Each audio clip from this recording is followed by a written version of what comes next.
తెలంగాణలోని రహదారులకు మహర్దశ పట్టనుంది. తెలంగాణ రాష్ట్ర చరిత్రలో కనీ విని ఎరుగని రీతిలో రికార్డు స్థాయిలో నిధులు మంజూరుకు ఆమోదం తెలిపింది తెలంగాణ సర్కార్.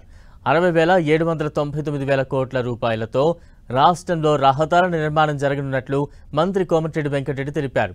ఇది తెలంగాణ రాష్ట్ర చరిత్రలో కనీ విని ఎరుగని రికార్డు అన్నారు. ఇందుకు సహకరించి అనుమతులు ఇచ్చి నిధులు మంజూరుకు ఆమోదం తెలిపిన సీఎం రేవంత్కు డిప్యూటీ సీఎం రేవంత్కు ధన్యవాదాలు తెలిపారు. మంత్రి కోమటిరెడ్డి మౌలిక సదుపాయాల కల్పనతో బహుళ జాతి సంస్థలకు తెలంగాణ కేంద్రంగా మారబోతోందన్నారు.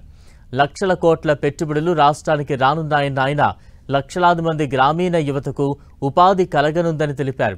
10,400 కోట్లతో హైదరాబాద్ విజయవాడ హైవేను 8 లేన్లుగా విస్తరిస్తున్నట్టు తెలిపారు.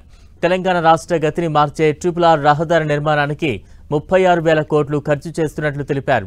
రహదారులు లేని గ్రామీణ ప్రాంతాల్లో కొత్త రోడ్ల నిర్మాణం, సింగిల్ రోడ్డున్న చోట డబుల్ రోడ్ల నిర్మాణం, HAM ప్రాజెక్టుకు 11,399 కోట్లు కేటాయించినట్టు తెలిపారు.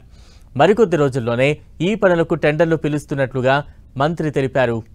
వీటితో పాటు ప్రపంచంలోని పెట్టుబడిదారులు అంతా తెలంగాణ రాష్ట్రానికి తరలివచ్చేలా మౌలిక సదుపాయాల కల్పనకు ప్రతిపాదనలు సిద్ధమవుతున్నాయని తెలిపారు. ప్రపంచవ్యాప్తంగా ఉన్న పెట్టుబడిదారులు రహదారుల నిర్మాణంతో తెలంగాణ రాష్ట్రంలోని అన్ని ప్రాంతాల్లో పరిశ్రమలు పెద్ద సంఖ్యలో రానున్నాయన్నారు. ఫలితంగా లక్షల కోట్ల పెట్టుబడులు, లక్షలాది మంది రాష్ట్ర యువతకు ఉపాధి లభించనుందన్నారు. 8,000 కోట్ల రూపాయలతో మన్ననూరు నుంచి శ్రీశైలం వరకు 52 కిలోమీటర్ల ఎలివేటెడ్ కారిడార్ నిర్మిస్తామన్నారు. దేశానికే తలమానికంగా మారనున్న ఫ్యూచర్ సిటీ నుంచి అమరావతి మీదుగా బందర్ పోర్ట్ వరకు గ్రీన్ఫీల్డ్ హైవే నిర్మాణానికి 20,000 కోట్లు ఖర్చు చేస్తున్నట్టు తెలిపారు. ఈ రహదారి నిర్మాణంతో రాష్ట్ర ముఖచిత్రమే మారుతుందని ధీమా వ్యక్తం చేశారు మంత్రి కోమటిరెడ్డి వెంకటరెడ్డి.